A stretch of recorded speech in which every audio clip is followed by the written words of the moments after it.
کہ اللہ تعالیٰ نے عبداللہ کے بدلے 100 اونٹوں کی قربانی منظور کر لی ہے۔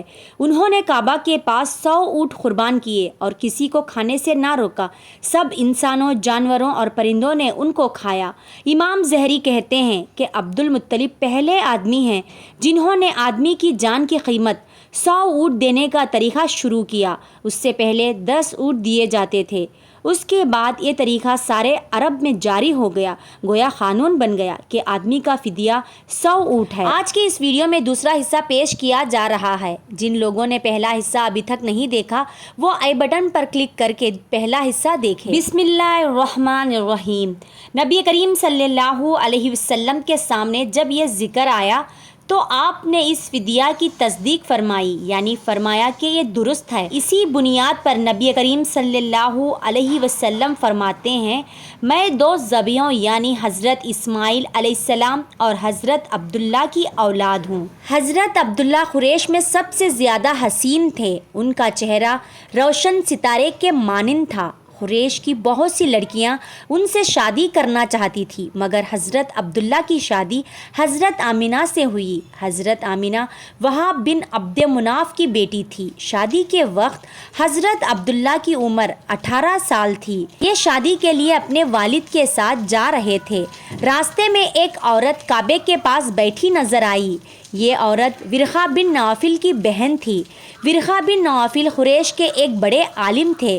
ورقہ بن نوفل سے ان کی بہن نے سن رکھا تھا کہ وقت کے آخر نبی کا ظہور ہونے والا ہے، اور ان کی نشانیاں میں سے ایک نشانی یہ ہوگی کہ ان کے والد کے چہرے میں نبوت کا نور چمکتا ہوگا۔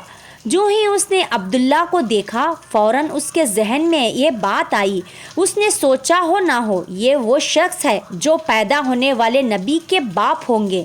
چنانچہ اس نے کہا، اگر تم مجھ سے شادی کر لو تو میں بدلے میں تمہیں اتنے ہی اونٹ دوں گی جتنے تمہارے جان کے بدلے میں ذبح کیے گئے تھے۔ اس پر انہوں نے جواب دیا، میں اپنے باپ کے ساتھ ہوں، ان کی مرضی کے خلاف کچھ نہیں کر سکتا، نہ ان سے الگ ہو سکتا ہوں، اور میرے والد باعزت آدمی ہیں، اپنی قوم کے سردار ہیں۔ بہرحال ان کی شادی حضرت آمنہ سے ہو گئی۔ آپ قریش کی عورتوں میں نسب اور مقام کے اعتبار سے افضل تھیں۔ حضرت آمنہ حضرت عبداللہ کے گھر آ گئے۔ آپ فرماتی ہیں، جب میں ماں بننے والی ہوئی تو میرے پاس ایک شخص آیا، یعنی ایک فرشتہ انسانی شکل میں آیا۔ اس وقت میں جاگنے اور سونے کے درمیانی حالت میں تھی۔ اس نے مجھ سے کہا، کیا تمہیں معلوم ہے تم اس امت کی سردار اور نبی کی ماں بننے والی ہو؟ اس کے بعد وہ پھر اس وقت آیا جب نبی صلی اللہ علیہ وسلم پیدا ہونے والے تھے۔ اس مرتبہ اس نے کہا، جب تمہاری یہاں پیدائش ہو تو کہنا، میں اس بچے کے لیے اللہ کی پناہ چاہتی ہوں اور ہر حسد کرنے والے کے شر اور برائی سے۔ پھر تم اس بچے کا نام محمد رکھنا، کیونکہ ان کا نام تورات میں احمد ہے، اور زمین اور آسمان والے ان کی تعریف کرتے ہیں، جبکہ قرآن میں ان کا نام محمد ہے، اور قرآن ان کی کتاب ہے۔ ایک روایت کے مطابق فرشتے نے ان سے یہ کہا، تم وقت کے سردار کی ماں بننے والی ہو۔ اس بچے کی نشانی یہ ہوگی کہ اس کے ساتھ ایک نور ظاہر ہوگا جس سے ملک شام اور بصرہ کے محلات بھر جائیں گے۔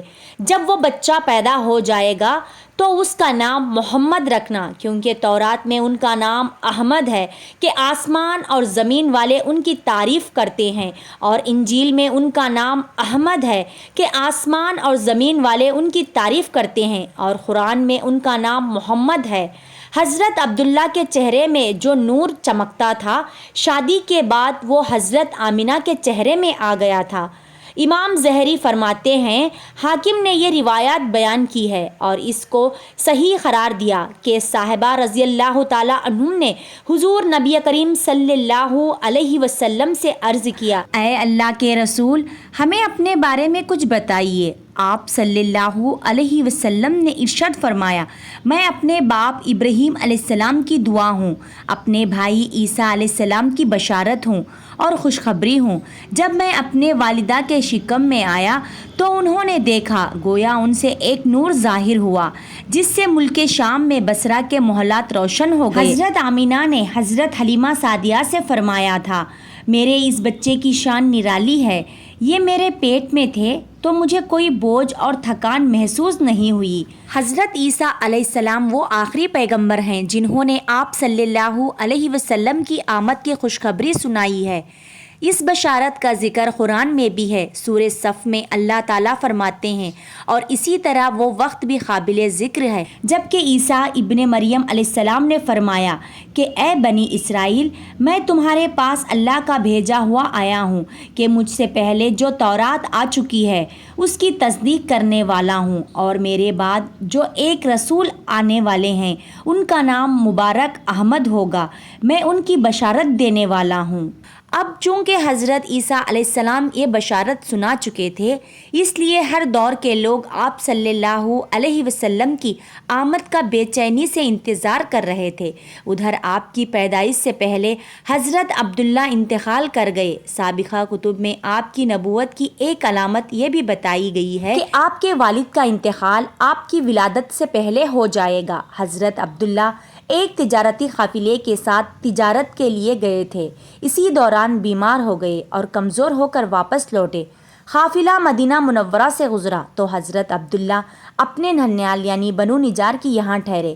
ان کی والدہ بنو نجار سے تھی، 1 ماہ تک بیمار رہے اور انتقال کر گئے، انہیں یہی دفن کر دیا گیا۔ تجارتی قافلہ جب حضرت عبداللہ کے بغیر مکہ مکرمہ پہنچا اور عبد المطلب کو پتہ چلا کہ ان کے بیٹے عبداللہ بیمار ہو گئے ہیں اور مدینہ منورہ میں اپنے ننھیال میں ہیں، تو انہیں لانے کے لیے عبد المطلب نے اپنے بیٹے زبیر کو بھیجا۔